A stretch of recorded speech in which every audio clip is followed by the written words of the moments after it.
It's The like floor's lava. Come to the cars, we'll have a few laughs. The 8 ball, but again, my jokes seem to fall on deaf ears.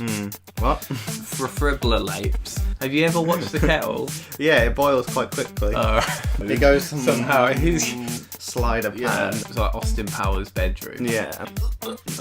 Straight out of Compton. Pop pop.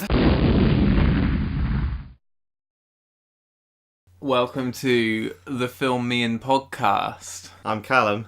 I'm Marley, and today we're going to be talking to you about L'Escape Room, which I believe isn't French for escape room.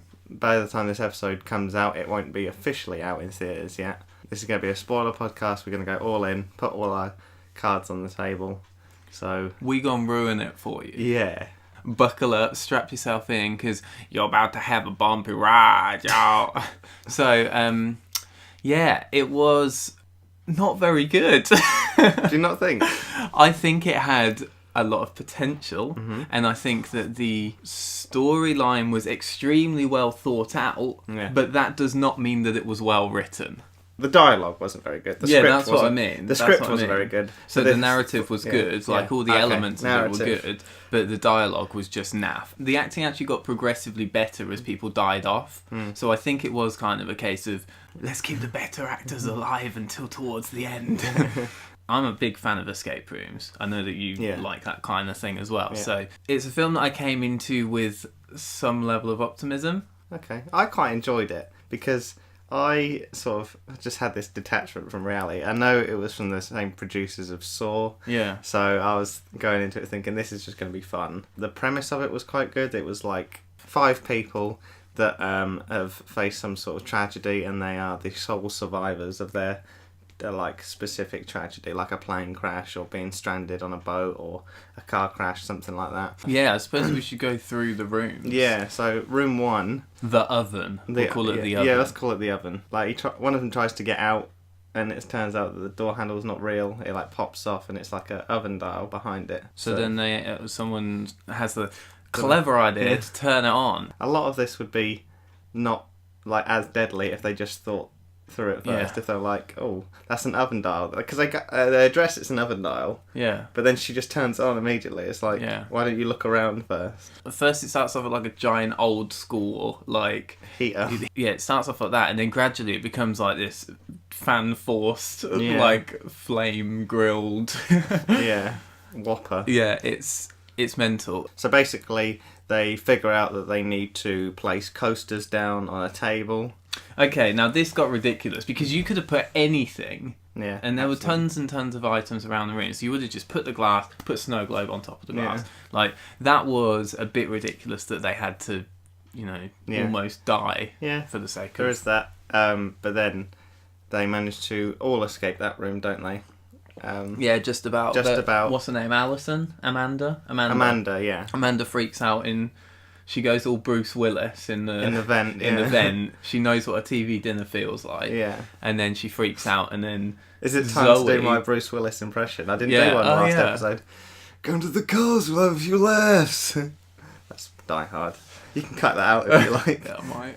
Second room is a log cabin, and it's full of like dead reindeers and stuff. I got the clue straight away as soon as they showed that, like something that said like the Home Sweet Home kind of things you see on classic like films. But instead it said, "You'll go down in history." Everyone knows that that's the last line in Rudolph the Red-Nosed Reindeer, and they're like, "Oh, you'll go down in history. Let's name every president." Yeah. So the code to break out of the cabin is Rudolph, and then they get into like some sort of frozen lake area. It gets to below 30 degrees, which apparently, by American standards, I'm joking, obviously that's Fahrenheit, but you looked at me like I was just being dumb. Yeah, actually, I was about to... For once, I wasn't. I was being funny, but again, my jokes seem to fall on deaf ears. What? Yeah, so it gets really cold, and they're like, they have to find all this stuff, classic escape room stuff. They find a fishing rod and a magnet, and they manage to pull a brick of ice from the ground. It's got the key in the middle. It's got the key in the middle, which opens the door, but it doesn't open the door, it opens a different door. Anyway, so they all start going crazy. This room is related to Jason. who almost died of hypothermia in a boat crash. Yeah, in a boat crash in the middle of the ocean, and it turns out by the end, spoiler alert, that he killed his mate. He killed his buddy, but for he tells coat. Everyone that his mate swam off with a coat, but actually what he did was he killed his buddy. He drowned him so he could have the coat in a pothole. He drowned Bruce Willis in a pothole so he could take his coat, his black Mac with a hood. Yeah. So they got this big block of ice, and they're like, "Oh, how can we get this key out of this ice?" So they all decide to that's what I thought. They all decide to just hug it for a long time, and I was like, "Well, surely it'd be quicker to like chip at it or something." Like, it was solid ice, though. I think. Yeah, but there's got to be something around. It's going to be a bit quicker than hugging it. Like, how long do they expect that it took for that big block of ice to melt in that temperature? Yeah, I would say it'd probably take about 4 hours for them all hugging it. No, I think on their timescale it took about 4 hours, but I think if you were to actually do it, it'd take about 4 weeks. It'd take forever. You'd be dead. Yeah. They tried to cheat by using a lighter from Ben, and he picks it up, and then the ice explodes underneath him. Yeah. And then he gets caught under the ice and drowns. Pretty much for no reason. Yeah, but I think it was just to kill someone off. Because he knew it was telegraphed that he was going to die. Yeah. Because he kept, like, talking, and he was annoying. Yeah, he was annoying. He was like Daryl from Glass. Oh, he kept talking. A lot of parallels between these two films. Yeah. So anyway, he dies, and then they manage to get the key out anyway, and they go through to the next room. Which is possibly my favourite room, which is the upside-down bar. The way they see it is the floor is the ceiling, and it's like the floor's lava. And also, it might as well be lava, because the floor keeps falling away from the floor. Yeah. And it's like they've gone up in this massive elevator basically, and they're like in a giant elevator shaft, and as the floor disappears it reveals the big drop. Yeah. And they've got to find the 8 ball, which Rihanna I'm surprised Rihanna wasn't just sat around. So they've got to like type in a code behind the bar, but they've got to figure it out by finding the colours, and the colours relate to and there's like this giant slider pattern that she figures out that it is. Disaster ensues as the floor is giving way, and also other things are falling off the wall that they're holding on to. Amanda dies, doesn't she sacrifices herself to save them, because she almost loses the doorknob down the elevator shaft. Yeah. So she like jumps for it, and she ends up hanging from like this phone cord. Like, not that wouldn't happen. I mean, I don't know. It depends how strong the phone cord but they're trying to get her with a pool cue, aren't they? Yeah, which is never going to work. No, if she did grab onto it, they'd just drop her immediately. They would, because they haven't got enough wrist strength. But I think at this point they're all gone a bit mental, aren't they? Yeah. So and then she just kind of just lets go, because she kind of figures, well, I can't do anything in this situation. Yeah, she's brown bread, isn't she? So we've got Danny gone, Amanda gone. So the next room after that is a hospital room, in where we find out that, you know, this is where they are all the sole survivors of their specific injuries or disasters. So throughout this film so far, they've all we've seen that they've all kind of related to things that have happened within the escape room, but none of them have spoken to each other about it. This is like the big reveal scene where they all say, "Oh, this was my hospital bed." So each of them has their hospital bed laid out. Exactly how it was when they were there. So it's literally like it's got their notes from their medical notes and everything like that as well. So they find out information about each other. They find out information about the ones that have died as well. It turns out that Danny was the lone survivor from a carbon monoxide poisoning. His whole family died. Amanda, we already mentioned, was from the IED in Iraq. We already mentioned Jason about the boat and having hypothermia. Yeah. At this point we still think that his roommate swam off and left him, but we later find out that's not what happened. Zoe was in a plane crash. And she was the sole survivor. And Mike was part of a mine cave-in, and his brother died. Where he was like, his brother suffocated to death, and he was like nearly crushed in a mine. And then Ben was in a car crash. Accident. In this room, Zoe just goes a little bit mental, because she's like super into science, and she starts... Yeah, she's a big quantum mechanics theory person. Something.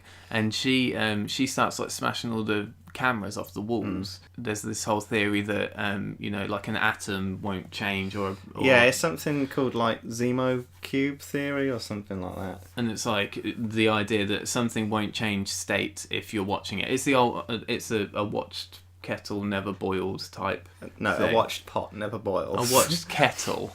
Have you ever watched the kettle? Yeah, it boils quite quickly. Well, that's my theory out the window. That's it. We've disproved all science. We made this delicious tea with a watched kettle earlier. We did, actually. Okay, a watched pot never boils. And yeah, so she's like, well, if we make it so that they can't see us, then they won't know what's going on. Anyway, so this room basically is going to poison everyone in 5 minutes if they don't work out how to get out. Yeah. Well, they find the X-rays first of all, don't they? Yeah. And it's like a fist, like a peace symbol, and then pointing that way.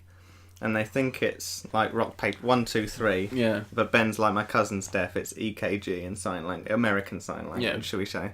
It's that EKG. I don't know.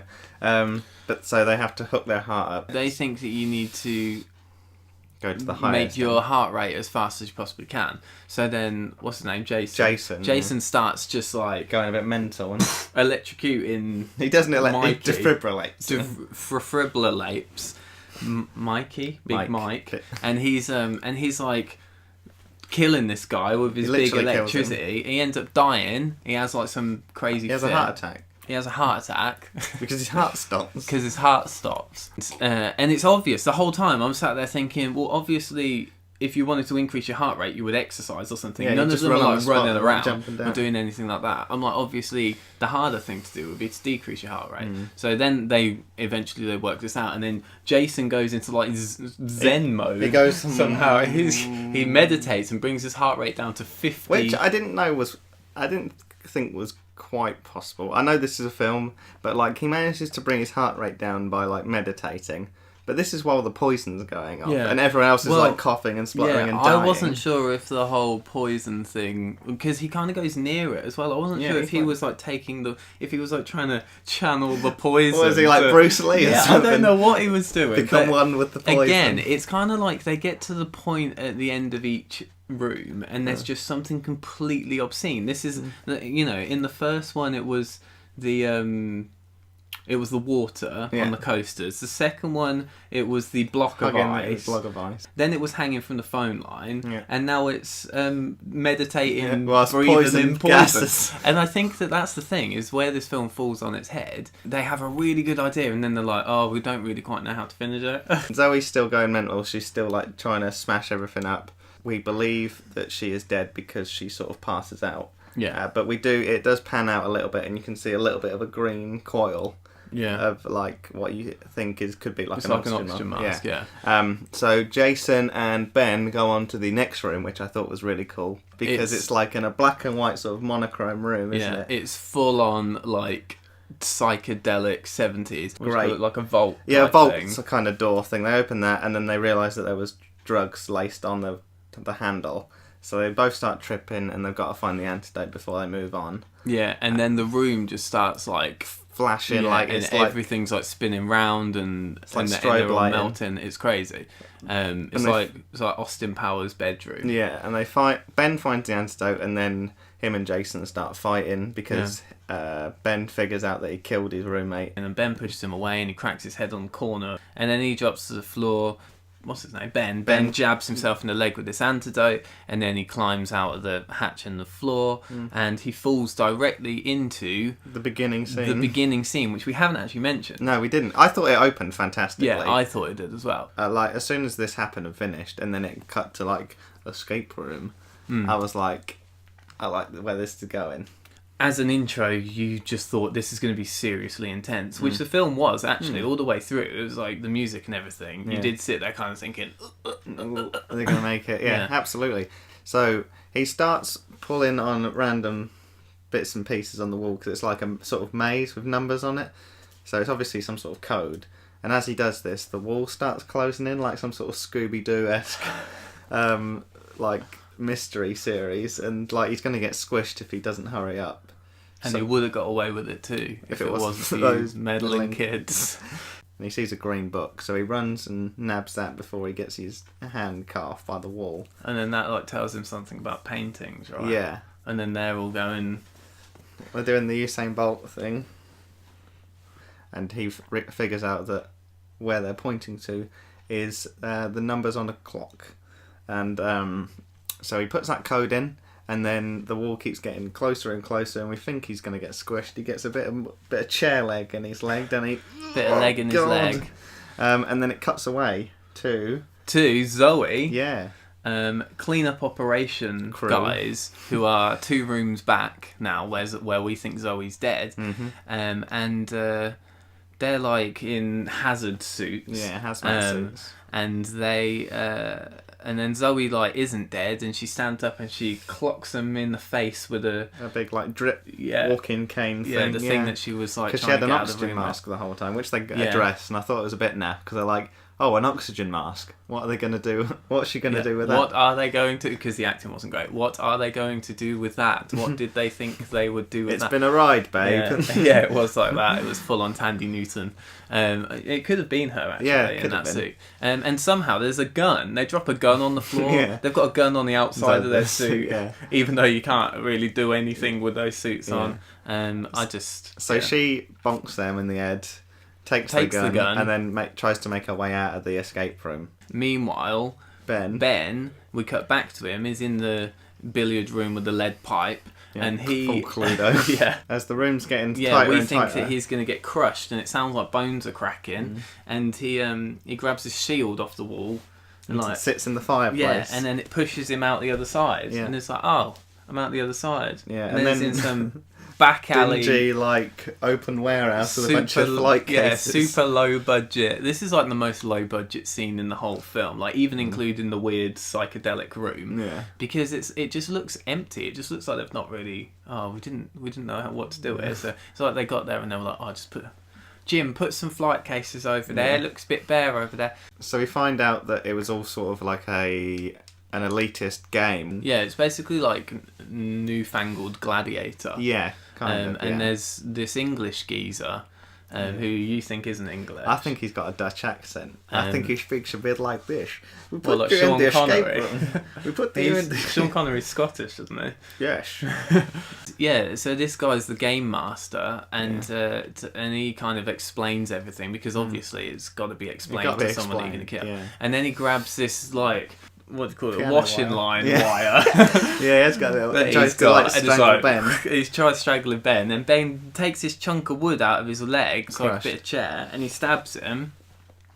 And then they fall to the floor, and then straight out of Compton, pop, pop, Zoe comes in with a gun. She's like... But get away. Yeah. He he dives over the sofa, and he's like proper, what do you call that? Like a power drive or something, like straight into the side. Like a tackle, spear, that's what he like spears her. Yeah, and he's about to like turn the gun that she's got in her hand and shoot her in the head. And then suddenly, straight out of nowhere again, Ben with he's got a giant bottle of vodka, just smashes him in the face with it. And then he picks up the gun. Yeah, and then she's about to say, don't forget to like double tap him, and he just goes pop pop pop pop. He's dead. He's dead, and they shot him in the chest, which didn't really understand. I would have shot him in the face. Yeah. But they successfully make their way out of the game, and they go to the police/hospital. Zoe goes back with the police to the building. What's it called? The Mino Corporation building or something like that. And it's all been stripped out. It's been stripped out. Yeah. It's like. And then there's a bit of exposition about like it's got no way out spray painted on the wall, and that's like an anagram of the Doctor that is the Dr. central Wu-Tang Clan. Yeah, he's the central theme of the whole like escape room. That bit's really naff. Yeah, from this point it's sort of like it's a bit like spinning it out, isn't it? Yeah, it goes into a bit of a tailspin. Yeah. So and then it cuts to 6 months later, where Ben is now successful. He doesn't work in the back room of a grocery store anymore. He's now managing regional director of vegan dog food. Vegan dog food, and they're like sat having a nice brunch by the side of the canal. Yeah. And she whacks out this massive journal. Of like information. It turns out that all the people that died along the way, they covered up their deaths in like similar ways. So like if they fell, then it was a rock climbing or they fell off their motorbike. Yeah, all that kind of stuff. Which I thought was quite. It's quite clever. Yeah. But then she's like, I worked out that the logo for the company has the coordinates on it to their main building. In New York. I booked a flight. What an oversight. Yeah, I know. And then she's like, I've booked a flight to go and get these geezers. And she's coming. Yeah, she's like, you come in? He's like, no, absolutely not. I've got a good thing going on here. And she's like, come on, come with me, and it's like, oh, okay, yeah, sure. And then and then it cuts to like a sort of similar escape room thing on a plane. We think, and it's like X marks the spot. But it looks like it's real at first, and then eventually it's like all the panels drop, and it's it's green screen, and then this company, the Mino company, is like testing it for those two because they've hacked their flights. At this point, it goes into cartoon mode, and it's like this ridiculous character. That's like, I'll get you next time, Gadget. It is exactly like that. And then the film ends on like, we're going to make a sequel, by the way. It's like they finished the film at the end bit with when they finally get out. Yeah. And then they were like, we'll give you more money if you make a sequel. Yeah. They were like, just shove something in. They're having coffee and he's doing vegan dog food. And it's an embarrassment. Like it does really let the film ending down. Is like clearly thrown together. It's not good. I really like this film purely because it was sort of escapism. It's a popcorn film. It's something you can just go in and switch off and just have a good time with it. I definitely recommend going to see it at the cinema. You get the full immersive experience with it. I'm going to give it 4 8-balls out of 5. I really enjoyed it. That's actually quite a high score. Yeah, I enjoyed it that much. I think I didn't like it that much, but it's like, although this is my kind of thing, I like the whole twists and turns and having to think about it, but I think it was supposed to be like that, but it wasn't. It was too mindless for me, and there were too many things that I kind of rolled my eyes at. So I think I'm going to give it 5 vegan dog foods out of 10. Fair enough. Yeah. And I might even be being generous. Tell us what you thought when you watch it. When's it released? Officially the 1st of February. Don't forget to like, share and subscribe, guys. I wouldn't take your mum to this one. No. She probably wouldn't get it. She probably won't know what an escape room is. She'll ask a million questions and it'll get really annoying. Like, share, subscribe, all of those things, and we will keep you updated on our future podcasts. Yeah. But for now, we've actually got to try and escape this room because... It's upside down! Ah!